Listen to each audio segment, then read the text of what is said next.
70 রানে অপরাজিত থেকে ব্যাট করছিলেন সৌম্য সরকার।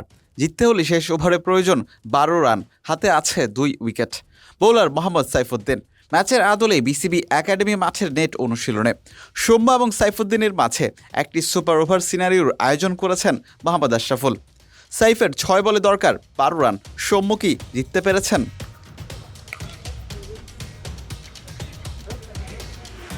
আউটসাইড অফ স্টাম্পের অনেক বাইরে বল করেছিলেন সাইফুদ্দিন। আম্পায়ার আশরাফুল ওয়াইডের সিদ্ধান্ত জানিয়ে দেন।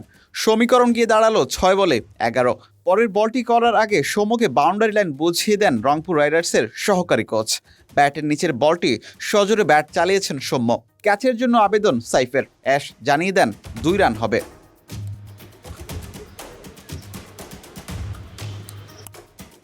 অফ কাটার বলটিকে মিড উইকেটের দিকে খেলেছেন সৌম্য। সাইফের আবারও ক্যাচের আবেদন। পরের 3 বলে মাত্র 2 রান নিতে পেরেছেন বাংলাদেশ ওপেনার। কাটার স্লো বল ইয়র্কারে বিভ্রান্ত করেছেন ব্যাটার সৌম্যকে। ফেনী এক্সপ্রেসের বুদ্ধিমান বোলিংয়ে চতুর্থ এবং পঞ্চম বলে টানা 2টি ডট আদায়।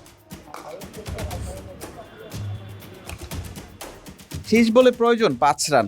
অফ স্টাম্পের বাইরের বল সৌম্য হিট করেছেন কাভারের দিকে। আশরাফুল জানিয়ে দিলেন 1 রান পাবেন ব্যাটার।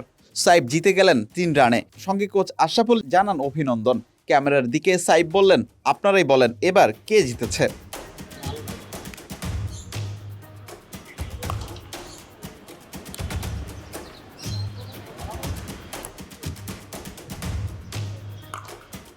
মূলত সৌম্য এবং সাইফের মাঝে 2টি সুপার ওভার হয়েছে।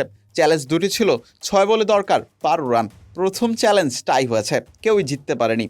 দ্বিতীয়টিতে সাইফুদ্দিন জিতেছেন 3 রানে। নেট অনুশীলনে একের সঙ্গে অনুর চ্যালেঞ্জ ছুড়ে দিয়ে সিরিয়াস অনুশীলনটাই করেছে রংপুর রাইডার্সের ক্রিকেটাররা। ইলাল হোসেন শিমল, পিডি আর্কাইভ।